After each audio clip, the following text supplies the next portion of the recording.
Hey everybody, Miss Adair, and I am, guess where? In the library. And we have chapter 19 for Stargirl, and we're going to see if Leo and Stargirl are able to break free from the cold shoulder that they're getting from everybody. So here is chapter 19. The Amish in Pennsylvania have a word for it. What's that? I said. Shunning. I was at Archie's. I had to talk to someone. Well, that's what's happening. The shunnee, so to speak, has gotten himself into the Dutch with the church, so he's excommunicated. The whole community is in on it. Unless he repents, nobody speaks to him for the rest of his life, not even his family. What? That's right, not even his family. What about his wife? Wife, kids, everybody. His pipe had gone out. He relit it with a stick match. I believe the idea is to drive him away, but some stay and continue working the farm, having dinner. If he passes the salt to his wife, she ignores it. If the bishop had his way, the pigs and the chickens would ignore him. It's as if he doesn't exist. I nodded. I know the feeling. We were on the back porch, and I stared out at Senor Saguaro. He said, "Does it happen to you when you're not with her?" "No," I said, "at least I don't think so. But when I'm with her, I feel like it's aimed at me, too." A small pipe cloud left the corner of his mouth, and he smiled sadly. Poor dolphin, caught in the tuna net. I picked up Barney, the Paleocene rodent skull, and I wondered if someone would be holding Cinnamon's head 60 million years from now. So, what should I do? Archie waved his hand. "Oh, well, that's the easy part. Stay away from her. Your problem's kaput." I sneered. Great advice. You know that's not that easy. He did know, of course, but he wanted me to say it. I told him about the Valentine, the night in the driveway, the walk in the desert. The questions that came to mind then sounded silly, but it persisted. "Do you believe in enchanted places?" He took his pipe from his mouth and looked straight at me. "Absolutely." I was confused. "But you're a scientist, a man of science, a man of bones. You can't be up to your eyeballs in bones and not believe in enchanted places." I looked at Barney and ran my fingertip along the hard line of his 2-inch jaw, rough like a cat's tongue. 60 million years in my hand. I looked at Archie.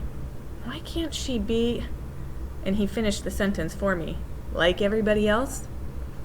He stood up and stepped down from the porch onto the desert, for his backyard, except the shed where he kept his digging tools, was the desert. Nature did the landscaping.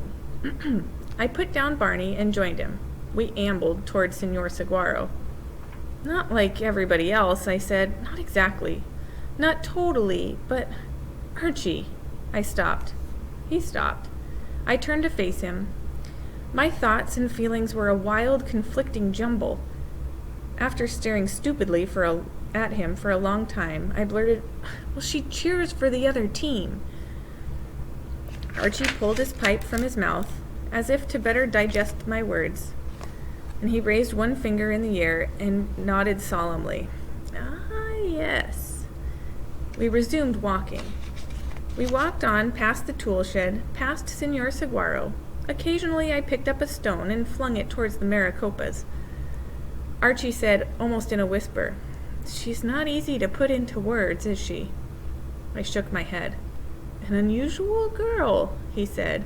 "Could see that from the first. And her parents, as ordinary, in a nice way, as could be." How did this girl come to be? I used to ask myself. Sometimes I thought she should be teaching me. She seems to be in touch with something that the rest of us are missing. And he looked at me. I nodded. He turned the mahogany bowl of his pipe upside down and rapped it with his knuckle. A small stream of ash spilled into a thicket of dead mesquite. He pointed the pipe stem at me.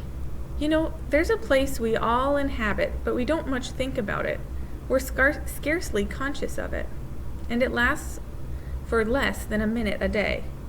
"Well, what's that?" I said. It's in the morning, for most of us. It's that time, those few seconds when we're coming out of sleep, but we're not really awake yet. For those few seconds, we're something more primitive than what we are about to become. We have just slept the sleep of our most distant ancestors, and something of them and their world still clings to us. For those few moments, we are unformed, uncivilized. But we are not the people we know as ourselves, but creatures more in tune with a tree than a keyboard. And we are more untitled, untamed, unnatural, suspended between was and will be, the tadpole before the frog, the worm before the butterfly. We are, for a few brief moments, anything and everything we could be. And then, he pulled out his pouch and repacked his pipe. Cherry scent flew. He struck a match. The pipe bowl, like some predator or seducer, drew down the flame. And then, we open our eyes in the days before us. And we become ourselves. Like many of Archie's words, they seemed not to enter through my ears, but to settle on my skin. And to burrow like tiny eggs awaiting the rain of my maturity, when they would hatch and I at last would understand. We walked in silence. Yellow blooms had appeared on a cactus, and for some reason that made me incredibly sad. The purple of the mountains flowed like watercolor. "They hate her," I said. And he stopped. He looked intently at me. He turned me around, and we headed back. He put his arm around my shoulder. "Let's consult Senor Saguaro." Shortly, we were standing before the derelict giant. I never understood how the senor managed to convey such a sense of dignity or majesty even, considering his thick, rickety, see-through skeleton and his ridiculous, leathery crumple of a hide around his feet, his fallen breeches. Archie always spoke to him with respectful formality, as to a judge or visiting dignitary. "Good day, Senor Saguaro," he began. "I believe you know my friend and charter member of the Loyal Order of the Stonebone, Mr. Borlock." He whispered aside to me, "I'm a little rusty, but I think I'll use Spanish now. He prefers it on delicate matters." And he turned back to the cactus. "Para se, Senor Borlock, aquí es la víctima de un shunning de sus compañeros estudiantes en el liceo. El objeto principal del shunning es la enamorada de Senor Borlock, nuestra propia señorita Niña Estrella. Él está en búsqueda de preguntas." As Archie spoke, he looked up toward the elf owl hole. Now he turned back to me and whispered, "I asked for questions." "Questions?" I whispered. "What about answers?" But he was turning from me, tilting his head toward the great cactus, his finger on his lips. "Shh." His eyes closed, and I waited. At last he nodded and turned back to me. "The esteemed senor says there is only one question." "What's that?" I said. "He says it all boils down to this, if I'm translating correctly. Whose affection do you value more, hers or the other's? The senor says that everything will follow from that." I wasn't sure I understood the senor any more than I understood Archie half the time, but I said nothing, and I went home. In bed that night, as the moonlight reached high tide under my chin, I realized that, in fact, I understood the question perfectly. I just didn't want to answer it. So, Leo is going to have to decide that question. Whose affection or whose attention does he value more? Stargirl's or his classmates?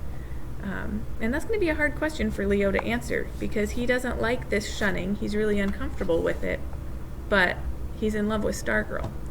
So we'll have to come back and talk about that here in a little bit. I'll put up a discussion question that we can answer with a video response. So thanks, guys, and I'll see you on the next chapter.